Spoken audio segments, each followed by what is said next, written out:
आपलं सगळ्यांचं दुर्दैव आहे की गोपीनाथरावजींना केंद्रीय मंत्री म्हणून काही दिवसाचाच काळ मिळाला। जर गोपीनाथरावजी ग्रामविकास विभागाचे मंत्री म्हणून केंद्रात काम करत होते, गोपीनाथरावजींना अधिक काळ मिळाला असता तर या देशामध्ये एक चमकता तारा म्हणून, या देशाचे नेते म्हणून गोपीनाथजींना आपण पाहू शकलो असतो। पण आम्ही गोपीनाथरावजींना उधारीवर मोदीजींना दिलाय।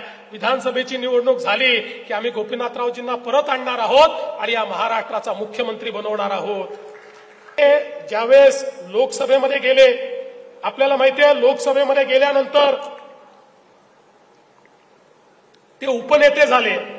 अनेक वेळा महाराष्ट्रातनं गेलेले नेते हे लोकसभेमध्ये हरवून जातात। वर्षानुवर्ष 40 वर्ष महाराष्ट्रात राजकारण केलेले गोपीनाथरावजी लोकसभेमध्ये गेल्यानंतर पहिल्याच अधिवेशनात त्यांनी आपली चुणूक दाखवली आणि त्यानंतर लोकसभेला देखील त्यांनी आपलंसं करण्याचं काम केलं।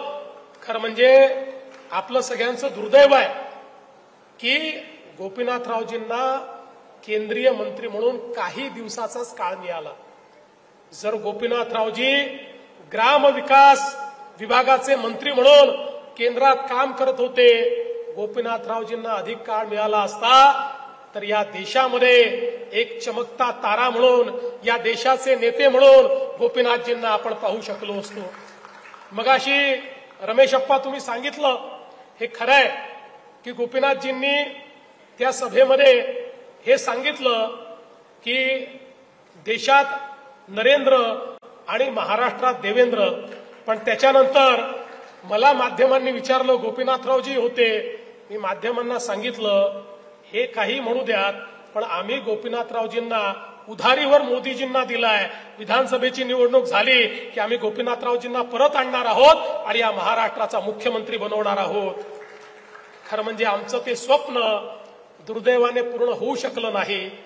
आज खरं म्हणजे ज्यावेळी या पदावर मी बसतो त्यावेळी मला याची जाणीव असते की गोपीनाथरावजींसारख्या व्यक्तींनी केलेल्या या बलिदानामुळे, त्यांनी केलेल्या संपूर्ण या कार्यामुळे आज आमच्यासारख्या मंडळींना ही सगळी पदं भोगता येत आहेत। आणि म्हणूनच मला असं वाटतं की शेवटी आपण एखादा पुतळा का बांधतो, तर तो पुतळा याकरता बांधतो की त्यांनी आपल्याला जो मार्ग दाखवलेला आहे त्या मार्गावर चालण्याकरता पुतळा बांधतो। आणि म्हणून मला या गोष्टीचं समाधान आहे की ज्या गोष्टी करता गोपीनाथरावजींचा सातत्याने आग्रह असायचा ती प्रत्येक गोष्ट करण्याचा प्रयत्न आम्ही करतो।